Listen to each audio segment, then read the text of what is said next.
Beredar di media sosial surat edaran rapat pleno Dewan Guru Besar atau DGB Universitas Indonesia yang menyebut disertasi Menteri SDM Bahlil Lahadalia dibatalkan. Menanggapi pernyataan itu, Menteri Bahlil memilih untuk bungkam. Dikutip dari Kompas.com, momen itu terjadi saat Bahlil berada di Istana Kepresidenan pada Senin 3 Maret pukul 21.19 waktu Indonesia Barat. Bahlil dikejar dan dicecar oleh awak media terkait isi risalah DGB Universitas Indonesia. Namun Ketum Partai Golkar itu enggan memberikan komentar, yang memilih bungkam dan tak menanggapi cecaran wartawan. Sebaliknya, Bahlil justru berjalan menuju ke mobilnya dan melambaikan tangan.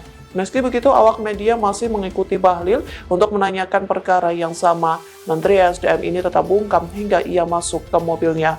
Diketahui sebelumnya, download Tribun X sekarang, menghadirkan lokal menjadi Indonesia.